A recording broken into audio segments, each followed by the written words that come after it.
All right, today we are diving deep, and I mean deep, into the psychology of one of modern anime's most, let's say, complicated characters, Natsuki Subaru. We're not just talking about magic in other worlds here. This is a raw, unflinching look at the human mind when it's put under absolutely impossible pressure. And this quote, it just nails it. You can throw your typical hero's journey right out the window.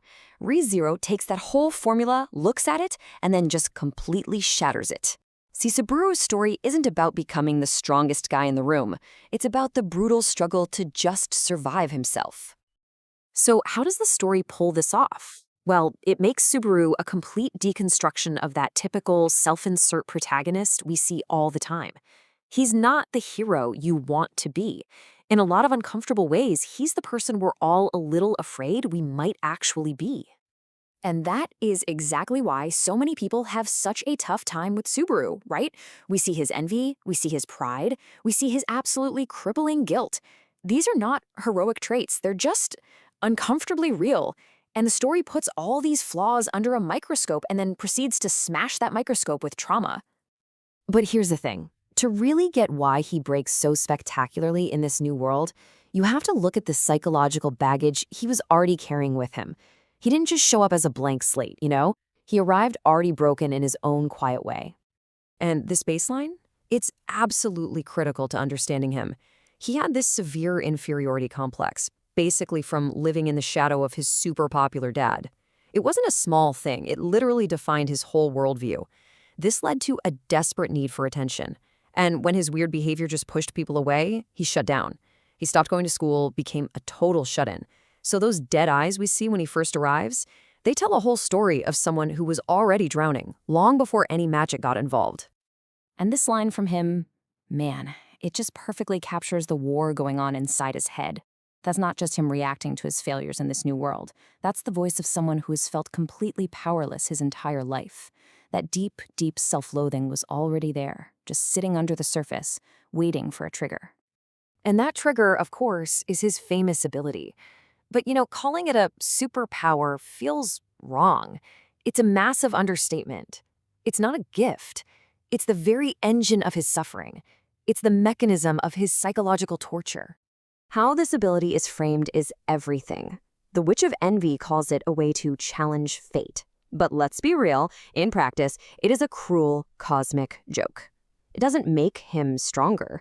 All it does is force him again and again to experience his own weakness, his failures, and the brutal, horrific deaths of everyone he's trying to save.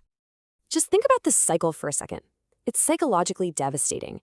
He feels every ounce of pain, both physical and emotional.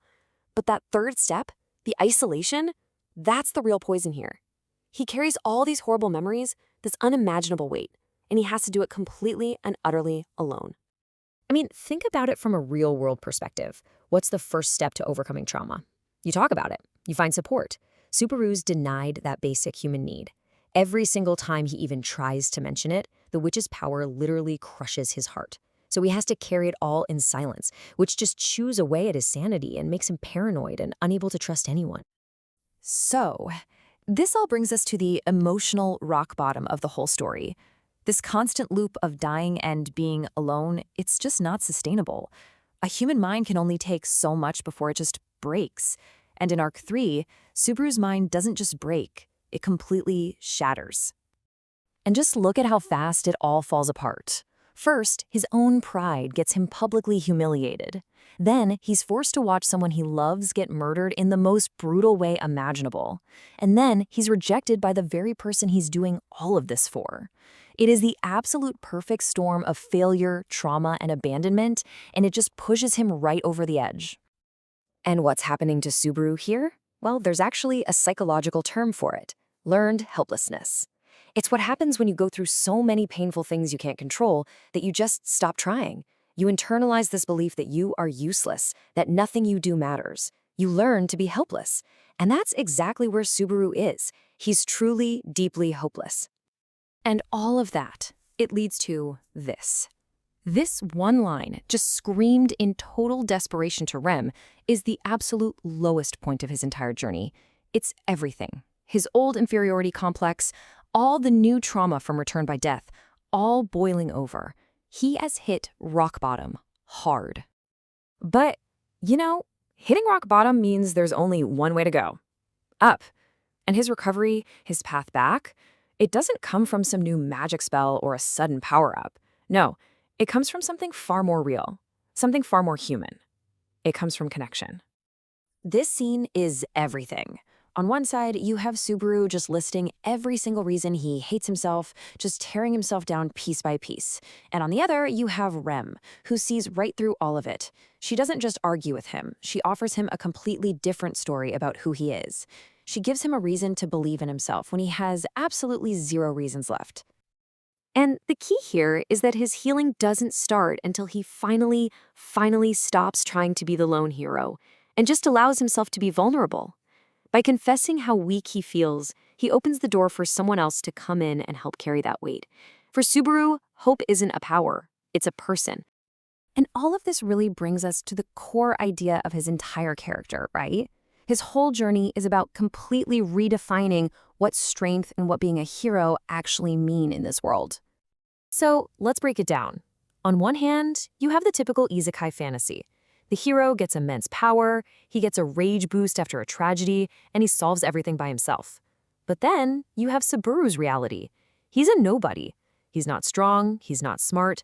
His mistakes have very real, very painful consequences. He only ever succeeds when he drops that main character ego and learns that real strength is getting other people to help you. And that's really the big takeaway from all of this. True strength in ReZero isn't about how hard you can punch or what spells you can cast. It's about mental fortitude. It's having the courage to be vulnerable, the humility to ask for help, and just the sheer, stubborn refusal to give up even when everything seems absolutely lost. Look, Subaru's journey is brutal. It's painful, and a lot of the time it is not pretty. But it's this incredibly powerful exploration of trauma and hope, and it leaves us with this one big question to think about. In a world that seems designed to break you over and over, maybe the most heroic thing you can do is just choose to get back up one more time.